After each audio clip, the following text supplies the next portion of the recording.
कहानी शुरू होती है मायानगरी मुंबई से, जहां विवेक चौहान नाम का एक लेखक पिछले कई महीनों से लिख नहीं पा रहा था।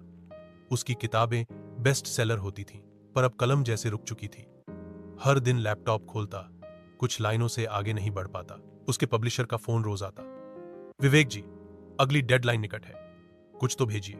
लेकिन विवेक सिर्फ एक बात सोचता, मैं क्यों नहीं लिख पा रहा हूं। एक शाम बारिश की तेज बूंदों के बीच विवेक अपनी बालकनी में बैठा था। तभी नीचे से कोई पुराना डाकिया पुकारा, विवेक बाबू, चिट्ठी है। विवेक चौंका, आजकल कौन चिट्ठी भेजता है। उसने नीचे उतरकर वो पीले लिफाफे वाली चिट्ठी ली। उस पर ना कोई भेजने वाले का नाम था, ना पता। खोलते ही उसके हाथ कांप गए। प्रिय विवेक, क्या तुम्हें याद है रेखा को? मैं वही हूं। शायद अब पहचान भी नहीं पाओगे, पर मैं अब भी वही हूं जहां तुमने मुझे छोड़ा था। विवेक को जैसे बिजली सी लगी।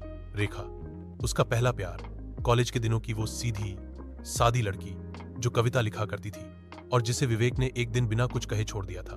उसे याद आने लगा कैसे दोनों 7 घंटों कॉलेज की लाइब्रेरी में बैठे रहते थे। कैसे रेखा उसके लिखे हर पन्ने को पढ़ती थी और कहती थी, तुम एक दिन बहुत बड़े लेखक बनोगे।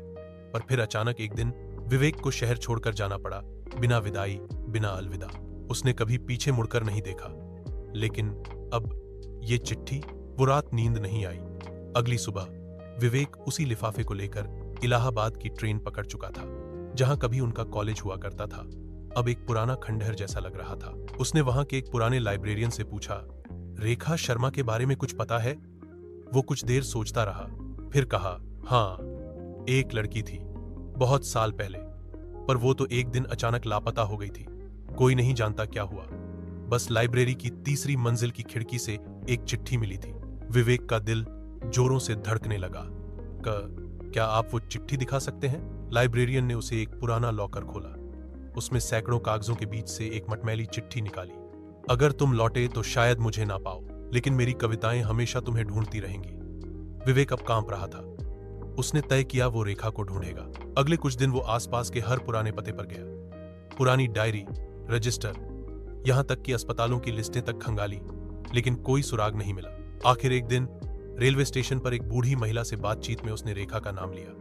महिला चौंकी। रेखा, वो जो स्टेशन के पास छोटे स्कूल में बच्चों को पढ़ाती है? लेकिन वो तो बहुत चुप चुप सी रहती है, किसी से बात नहीं करती। विवेक वहीं भागा। स्टेशन से थोड़ा आगे एक टूटी सी बस्ती में एक छोटा सा स्कूल। वहां एक पतली सी औरत खड़ी थी, धूप में बच्चों को कहानी सुना रही थी। वो औरत मुड़ी और विवेक की आंखें भर आईं। रेखा थी। बाल अब पहले जैसे नहीं रहे, चेहरे पर उम्र की लकीरें थीं, लेकिन आंखें अब भी वही थीं, गहरी, सवालों से भरी।